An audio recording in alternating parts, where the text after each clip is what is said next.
పూర్తవుతుంది. ఈ సందర్భంగా ఈ 2 సంవత్సరాల్లో తెలంగాణ రాష్ట్రంలో రెవెన్యూ వ్యవస్థకు సంబంధించిన విషయాల్లో కానివ్వండి, భూ సర్వేలకు సంబంధించిన విషయాల్లో కానివ్వండి, రిజిస్ట్రేషన్ సెక్టార్లకు సంబంధించిన విషయాలు కానివ్వండి, ఈ ప్రభుత్వం వచ్చిన తర్వాత ఏమేమి సంస్కరణలు చేశాం, అస్తవ్యస్తంగా ఉన్న ఆ 3 సెక్టార్లని ఎలా స్ట్రీమ్ లైన్ చేసి గాడిలో పెట్టాం, సామాన్య ప్రజలకి, గ్రామీణ ప్రాంతంలో ఉండే రైతన్నలకు అభద్రతతో నా భూమి ఉందో లేదో అని భయపడే ప్రతి ఒక్క ఆసామికి పూర్తి భద్రత ఎలా 2 సంవత్సరాలు అవుతున్న సందర్భంగా రాష్ట్ర ప్రజలకి రాష్ట్ర ప్రభుత్వ పక్షాన ఆ శాఖ మంత్రిగా నేను, సిసిఎల్ఐ రెవెన్యూ శాఖ సెక్రటరీగా లోకేష్ కుమార్ గారు, survey and stamps and registration అధికారిగా రాజీవ్ గాంధీ గారు ఇక్కడ కూర్చోవటం జరిగింది. ఈ కార్యక్రమంలో పాలు పంచుకుంటున్న నా మీడియా మిత్రులందరికీ మనస్ఫూర్తిగా హృదయపూర్వక నమస్కారాలు కూడా తెలుపుతూ, మీ అందరికీ తెలియంది కాదు, ఆనాడు 2023 డిసెంబర్ ఎన్నికల ముందు ఆనాటి పిసిసి అధ్యక్షులు కానివ్వండి, సిఎల్పి నేత కానివ్వండి, కాంగ్రెస్ లో ఉండే ముఖ్య నాయకులంతా ఎన్నికల ప్రచారంలో భాగంగా అదే రకంగా అనేక సభలు సమావేశాల్లో మా మేనిఫెస్టోలో కూడా చాలా స్పష్టంగా ఇందిరమ్మ ప్రభుత్వం తెలంగాణ రాష్ట్రంతో తెలంగాణ ప్రజల దీవెనలతో వచ్చిన తర్వాత ఈ శాఖకు సంబంధించి ఏం చేస్తామని చెప్పిన దాంట్లో భాగంగా ఇచ్చిన మాట ప్రకారం ఆనాటి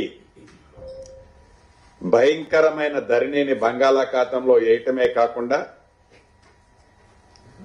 లోపభూయిష్టంగా ఉన్న ఆ ధరణిని రూపుమాపి ప్రజలు నచ్చే మెచ్చే భూభారతి చట్టాన్ని తేటమే కాకుండా తెచ్చిన చట్టానికి నియమ నిబంధనలు చాలా స్పష్టంగా ఏర్పాటు చేసుకొని ఎవరికైనా అన్యాయం జరిగిందన్నా, ఇబ్బంది కలిగిందన్నా, కష్టం వచ్చిందన్నా ప్రతి చిన్న విషయానికి కోర్టు మేట్లు తట్టకుండా ఉండే విధంగా ఈ వ్యవస్థలో ఈ భూభారతి చట్టం ద్వారా అనేక ప్రజలకి ఉపయోగకరమైన అంశాలు చేర్చి చట్టాన్ని తెచ్చి ఆ చట్టాన్ని ఇంప్లిమెంటేషన్ చేసే విధంలో కూడా ఫేజ్ మేనర్లో ఫేజ్ 1, ఫేజ్ 2, ఫేజ్ 3 మేనర్లో ఇంప్లిమెంటేషన్ చేసి ఏవైతే సుమారు 9 లక్షల అప్లికేషన్లు ఈ భూభారతి చట్టం వచ్చిన తర్వాత వచ్చాయో వాటిలో న్యాయపరమైనవి వాటిని పరిష్కరించే దిశలో ఈ చట్టాన్ని ఈనాడు ఇంప్లిమెంటేషన్ చేస్తూ ఆనాటి ధరణి ద్వారా వచ్చిన సుమారు 2,45,000 అప్లికేషన్లతో పాటు ధరణిని ఈ ప్రభుత్వంలో అంటే ప్రభుత్వం వచ్చిన ఆ మొదటి 9-10 నెలలలో సుమారు ఇంకా 4 లక్షల అప్లికేషన్లు ఆనాడు రావటం జరిగింది. 6,45,000 అప్లికేషన్లని పరిష్కారం చెబుతూ ఏవైతే అప్లికేషన్లు రిజెక్ట్ చేశారో చేసిన ప్రతి అప్లికేషన్ ని ఏదో నీ అప్లికేషన్ రిజెక్ట్ అయిందని అనకుండా వాటికి ప్రాపర్ స్పీకింగ్ ఆర్డర్స్ ఇచ్చి వాటికి సంబంధించిన అంశాలన్నిటినీ రిజెక్ట్ చేసిన వాటికి కూడా ప్రాపర్ ఆన్సర్ ఇచ్చి రిజెక్ట్ చేసిన సంగతి కూడా రాష్ట్రంలో ఉన్న భూములు ఉన్న ఆసాములందరికీ కూడా తెలిసిన విషయమే. వీటితో పాటు ఏదైతే ఈ భూభారతి చట్టం తీసుకొచ్చి ఈ చట్టంలో ఆనాటి ప్రభుత్వము ఈ ధరణిని ఒక టెరాసిస్ కంపెనీకి ఇస్తే విదేశ సంస్థకు, ఆ విదేశ సంస్థ నుంచి కేంద్ర ప్రభుత్వ సంస్థ అయిన ఎన్ఏసీకి హ్యాండ్ ఓవర్ చేయటమే కాకుండా ఈ ఎన్ఏసీ ఈ సంస్థకి ఇచ్చిన ఈ భూభారతిని ఒక్క ల్యాండ్స్ అండ్ రికార్డు వ్యవస్థనే కాకుండా దేశంలో ఉండే వివిధ రాష్ట్రాల్లో కొన్ని రాష్ట్రాలు ఇంప్లిమెంటేషన్ చేస్తున్న సింగిల్ పేజీ మీదకి ల్యాండ్స్ అండ్ రికార్డ్స్ తో పాటు సర్వే వ్యవస్థని, రిజిస్ట్రేషన్ వ్యవస్థని కూడా సింగిల్ పేజీకి వచ్చే కార్యక్రమాన్ని వడివడిగా రాష్ట్ర ప్రజలకి రాబోయే నూతన సంవత్సరంలో కూడా అందించబోతామని చెప్పడానికి సంతోషిస్తున్నాను. ధరణి నాడు ఏదైతే ఆనాటి ప్రభుత్వం ఒక యాప్ తయారు చేస్తే ఆ యాప్ని ఈ పేదోడి ప్రభుత్వం ఇందిరమ్మ ప్రభుత్వం ఏర్పడిన తర్వాత దానిలో ఉన్న అనేక సీక్రెట్ లాకర్స్ అన్నిటినీ ఓపెన్ చేసి ధరణిలో ఎవరి భూమి ఎవరైనా చూసుకునే ఆన్లైన్ లో చూసే వ్యవస్థని, ఆ సీక్రెట్ లాకర్ నే ఆ ధరణి యాప్ ఉన్నప్పుడే ఓపెన్ చేయటం జరిగింది. ఆ యాప్ ని ప్యాచ్లుగా, అంటే ఆ యాప్ ని చేంజ్ చేయాలంటే it takes minimum 9 to 10 months time పూర్తిగా రూపుమాపాలంటే. దానికి సంబంధించిన అంశాన్ని పారదర్శకంగా ఏ ఎన్ఏసీ సంస్థ అయితే భూభారతి చట్టం ద్వారా వచ్చిన ఈ వ్యవస్థని నడుపుతుందో ఈనాడు, ఆ ఎన్ఏసీకే ఈ యాప్ ని అప్గ్రేడేషన్ చేసే అంశాన్ని కూడా హ్యాండ్ ఓవర్ చేశాం. నూతన సంవత్సరం January 15th నుంచి 30th లోపు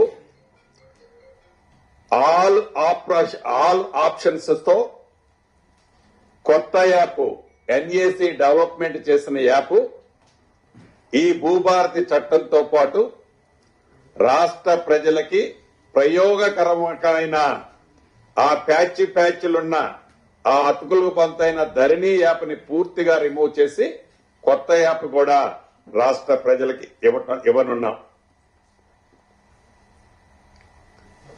అంతేకాదు, ఏదైతే కొన్ని దశాబ్దాల నుంచి ఈనాటి ఈ తెలంగాణ రాష్ట్రంలోని 10 పాత జిల్లాల్లో, కొత్త 33 జిల్లాల్లో సుమారు 413 రెవెన్యూ గ్రామాలకి నక్షాలు లేవు. ఈ నక్షాలు లేని ఈ రెవెన్యూ గ్రామాలకి పైలట్ గా మొదట విడత 4 ప్రాంతాల్లో 4 దిక్కుల్లో 5 రెవెన్యూ గ్రామాలను సేకరించి ఈ 5 రెవెన్యూ గ్రామాలకి నక్షాలతో పాటు ఏదైతే అక్కడుండే సర్వే నెంబర్లు పాతదంటే 1940లో 48లో సుమారు ఈనాటి తెలంగాణ రాష్ట్రంలో సుమారు 40 లక్షల సర్వే నెంబర్లుండే. అది ఈనాడు సుమారుగా 2,40,00,000 42 లక్షల సర్వే నెంబర్లుగా బై నెంబర్లతో అవతారం ఎత్తాయి. వీటితో అనేక కన్ఫ్యూజన్ క్రియేట్ అవుతుంది. ఈ కన్ఫ్యూజన్ ని ఫుల్ స్టాప్ పెట్టే దాంట్లో భాగంగా పైలట్ గా చేద్దామనుకున్న ఈ నక్షాల లేని 413 గ్రామాల్లో 5 గ్రామాలు ఏవైతే పైలట్ గా టేకప్ చేసి వీటిలో కొత్త సర్వే నెంబర్లు ఇవ్వటమే కాకుండా వారి భూమికి బౌండరీని ఫిక్స్ చేయటమే కాకుండా వారికి భూదారుని కూడా ఇస్తామని ఏదైతే భూభారత ఆప్షన్ లో పెట్టామో చట్టం చేసుకున్నామో ఆ భూభారతిలో చెప్పిన ప్రకారం దానికి సంబంధించిన ఈ 5 గ్రామాలకు సంబంధించిన భూదారు కార్డులు కూడా రెడీ అయ్యాయి. స్థానిక సంస్థ ఎన్నికలు ఉన్నాయి కాబట్టి ఈ ఎన్నికలైన మరుక్షణం గౌరవ ముఖ్యమంత్రి రేవంత్ రెడ్డి గారి చేతుల మీదుగా వీటిని స్టార్ట్ చేస్తూ విడతల వారీగా మొదటి విడత ఈ 413 గ్రామాల్లో 5 గ్రామాలు చేస్తే 408 గ్రామాలు ఉన్నాయి నక్షాలు లేని. ఈ 408 గ్రామాల్లో అర్బన్ కి అంటే పట్టణ ప్రాంతంలో ఉన్న రెవెన్యూ విలేజ్లు తీసేస్తే గ్రామీణ ప్రాంతంలో ఉండే రెవెన్యూ విలేజ్లు 373 ఉన్నాయి. ఈ 373కు సంబంధించింది ఫేజ్ 2లో టేకప్ చేసి వీటన్నిటికీ సర్వేతో పాటు వాటి బౌండరీస్ తో పాటు వాటికి సంబంధించిన బై నెంబర్లతో పాటు భూదారు కార్డును కూడా ఇచ్చే కార్యక్రమాన్ని చేపడుతూ థర్డ్ ఫేజ్ లో ప్రతి జిల్లాలో పైలట్ గా థర్డ్ ఫేజ్ కు సంబంధించిన దాంట్లో 70 గ్రామాల చొప్పున ఈచ్ డిస్ట్రిక్ట్ తీసుకొని ఆ గ్రామాల్లో కూడా ఈ పైలట్ గా చేసి ఏ మోడల్లోనైతే చేశామో ఆ గ్రామాల్లో కూడా పూర్తిగా వివాదం లేని అభద్రత లేని ఈ భూభారతి చట్టాన్ని పూర్తిగా ప్రజలకి అందించే దిశగా ఈ ప్రభుత్వం ఈనాడు ఆ వడివడిగా ఆ దిశలో ఆ డైరెక్షన్ లో నడుస్తుందని చెప్పడానికి సంతోషిస్తున్నాను. అన్ని చేయటం కోసం వ్యవస్థ కావాలి. పదే ఆనాటి ప్రభుత్వం అనడానికి నాకే ఒక్కొక్కసారి నవ్వొస్తుంటది. ఎందుకంటే ఏ పని చేయాలన్నా అంతకు ముందు ఉన్న దాన్ని కంటిన్యూషన్ అన్నా చేయాలా, దాన్ని పూర్తిగా డిడక్ట్ చేసి కొత్త వ్యవస్థని స్థాపించే దాంట్లో మేము అన్నదానికంటే కొద్దిగా టైం లేట్ అయినా ఇచ్చిన ప్రతి మాటని నెరవేర్చే దాంట్లో భాగంగా ఈ రెవెన్యూ వ్యవస్థకు సంబంధించింది కూడా ఇచ్చిన ప్రతి మాట కంటే ఇంకా అదనంగానే ఈ ప్రభుత్వం చేసే దిశలో ఈనాడు నడుస్తుంది. ఇంకా వీటితో పాటు దీనికి సంబంధించిన ఆల్రెడీ మీకు తెలియంది కాదు, రాష్ట్రంలో సుమారు 10,543 రెవెన్యూ గ్రామాల్లో మొదటి విడత సుమారు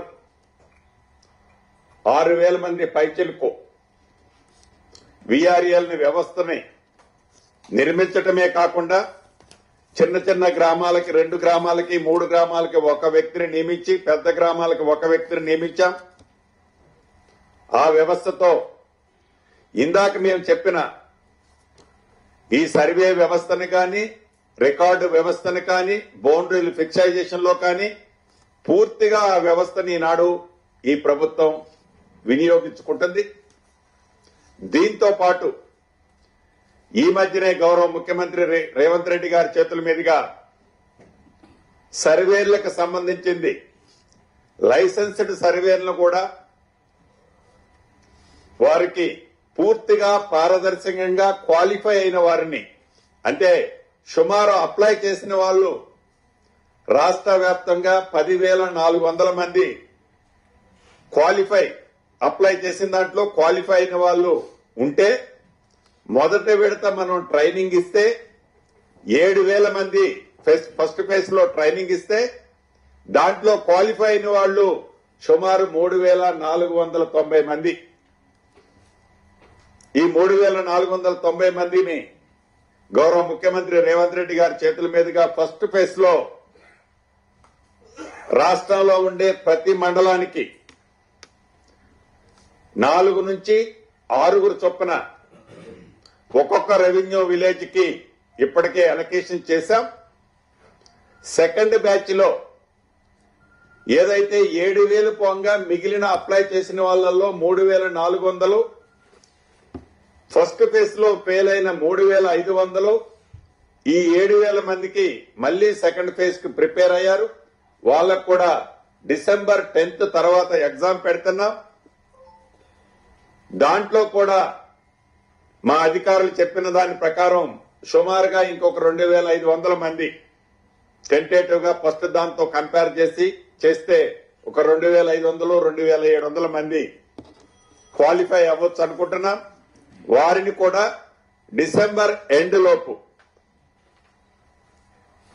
ఈ లైసెన్స్డ్ సర్వేలని ఫస్ట్ చేసిన 3,500తో పాటు సెకండ్ ఫేజ్ లో 2,500 మందిని అలొకేషన్ అలాట్ చేయబోతున్నాం. వీరికి కావలసిన ఎక్విప్మెంట్, ఈ ఎక్విప్మెంట్ వ్యవస్థలో కూడా మీకు తెలియంది కాదు. ఇక్కడున్న మీడియా మిత్రులు కానీ ఈరోజు ఈ ఇంటర్వ్యూని చూస్తున్న రాష్ట్రంలో ఉన్న రైతాంగం అంతా కూడా సర్వే అనడంతోనే మనకి గుర్తొచ్చేది టేబుల్, చైన్లు, ఎర్ర జెండాలు, తర్వాత కాస్టాప్సాయ్ అంటాం మనం. ఇలా ఇవి గుర్తొస్తుంటాయి. కానీ అదంతా కూడా అవుట్డేటెడ్ కాన్సెప్ట్. ఇప్పుడు లేటెస్ట్ టెక్నాలజీ ప్రకారం రోవర్స్ ని ఆల్రెడీ ఫస్ట్ ఫేజ్ లో 400 రోవర్స్ ని కొన్నాం. ఇప్పటికే కొన్ని డెలివరీ అయ్యాయి.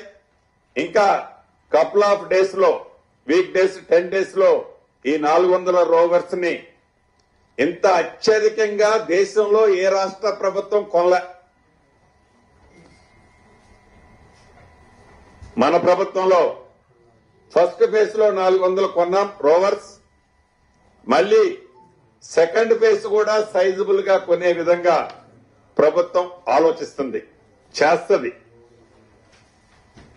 ఈ సర్వే వ్యవస్థని విడతల వారీగా, ఎందుకంటే కంగారు చేసి రాష్ట్ర ప్రజలకి మంచి చేయడానికి కొద్దిగా లేటు కావచ్చు, కానీ ఏదో తప్పు చేసి రాష్ట్ర ప్రజలని నష్టపెట్టాలనో, అభద్రతగా లోను చేయాలనో, భయభ్రాంతులుగా గురి చేయాలనో ఈ ప్రభుత్వానికి లేదు. అన్న మాట ప్రకారము కొద్దిగా టైం తీసుకున్నా పారదర్శకంగా, క్వాలిటీతో, సిస్టమేటిక్ గా మీకు ఉపయోగపడే విధంగా, మీకే కాదు మా లోకేష్ గారు ఇప్పుడే చెప్తున్నారు, ఏదైతే మనం ఈ భూదార్ ఇస్తున్నామో ఈ భూదార్ యాప్ లో వాళ్ళు ఎంటర్ అయిన ఏదైతే ప్రతి వ్యక్తికి ఒక బ్యాంక్ అకౌంట్ ఉంటే ఆ బ్యాంక్ అకౌంట్ సంబంధించిన డీటెయిల్స్ చూసుకోవాలి అంటే ఆ యాప్ లోకి ఆ అకౌంట్ వాళ్ళు వెళ్ళిన తర్వాత బ్యాలెన్స్ ఎంత ఉంది, ఎప్పుడెంత డ్రా చేసుకున్నది ఎంత స్పష్టంగా చూస్తారో ఈ భూదారు ఏదైతే ఎన్ఏసీకి మనం ఈ కాన్సెప్ట్ ఇచ్చిన తర్వాత ఈ భూదారుతో పాటు సర్వే మ్యాప్ ను కూడా ఫిక్స్ చేసేది ఏదైతే ఉందో ఈ సర్వే మ్యాప్ ఫిక్స్ చేసి భూదారు ఇచ్చిన తర్వాత ఆ భూదారు కోడ్ ప్రకారం ఆ యాప్ లోకి ఆ భూమన్న ఆసామి ఎంటర్ అయినప్పుడు పూర్తిగా తనకి ఫిక్స్ అయి ఉన్న ఆ కోఆర్డినేట్స్ ఏవైతే ఉంటాయో ల్యాండ్ సర్వేకి సంబంధించినవి అది ఎవరు ఎప్పుడు మార్చలేరు, మార్చగలిగేది కాదు. అంత స్పష్టతతో కూడిన ఆప్షన్స్ కేంద్ర ప్రభుత్వ సంస్థ అయిన ఎన్ఈఎస్సి ద్వారా చేపించి ఈ భూదార్ కాన్సెప్ట్ ని అడాప్ట్ చేస్తున్నాం. అది పూర్తి సెక్యూర్ తో పారదర్శకంగా ఇది ఇవ్వబోతున్నామని చెప్పడానికి కూడా సంతోషిస్తున్నాను. అందరూ అంటుంటారు, కొంతమంది మా మాజీలు చెప్తుంటారు, నువ్వు అప్పుడు అది చేస్తున్నావు, ఇంకా చాలా రోజులైంది, చాలా నెలలైంది, చేయలేకపోతున్నావు. అంటే మీరు చేసిన ఈ వ్యవస్థని ఏదైతే కుప్పకూల్చారో కుప్పగూల్సింది ఫౌండేషన్ నుంచే కట్టుకొని రావడానికి ప్రాపర్ గా కట్టకపోతే, ప్రాపర్ గా చేయకపోతే మీరు చేసినట్లే మళ్ళీ వ్యవస్థ తయారవుతుంది. అలా చెయ్యొద్దు అనే కొంచెం లేట్ అయినా స్ట్రాంగ్ గా ఫౌండేషన్ పర్ఫెక్ట్ గా కడుతూ ఈ వ్యవస్థని చేస్తున్నామని చెప్పడానికి నేను నిర్మోహమాటంగా చెప్తున్నాను. కొద్దిగా టైం తీసుకుంటుంది, అనుకున్నది అనుకున్నట్లు కావటానికి కొంత టైం పడుతుంది.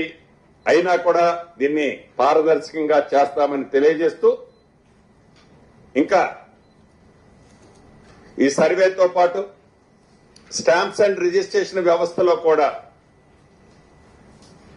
అనేక ఇబ్బందులు ప్రజలు పడుతుంటే గమనించి దాంట్లో కూడా చాలా వర్షన్స్ తీసుకొచ్చాం, ఇంకా తీసుకొస్తానే ఉన్నాం, అనేక సంస్కరణలు చేస్తూనే వస్తున్నాం.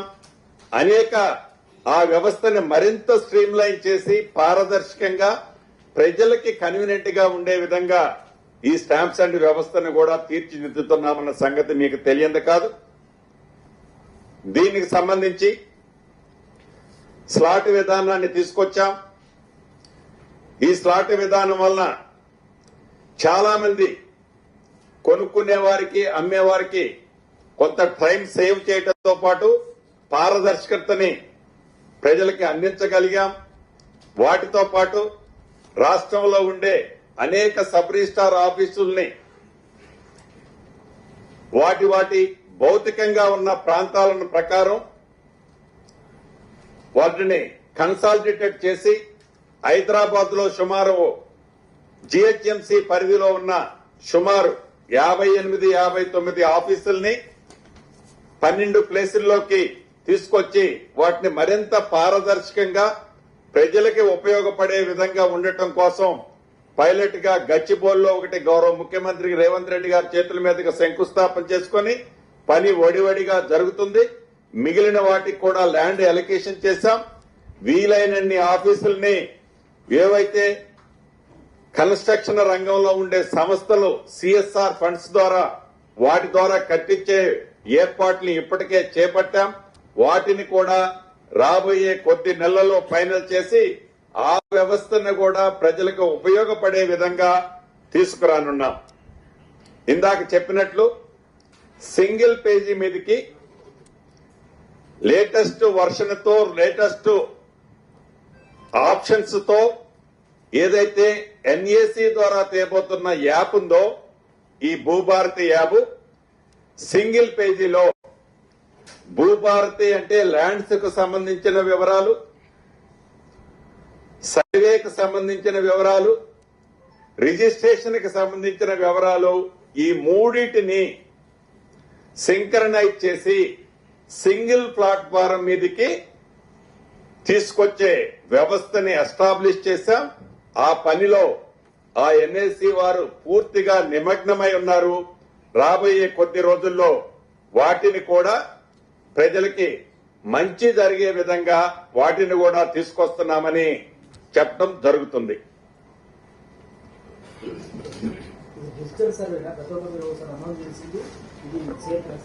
సేమ్ జనవరి 15 కాదు, డిసెంబర్ లోనే నక్షాలకు సంబంధించిన ఏవైతే లేని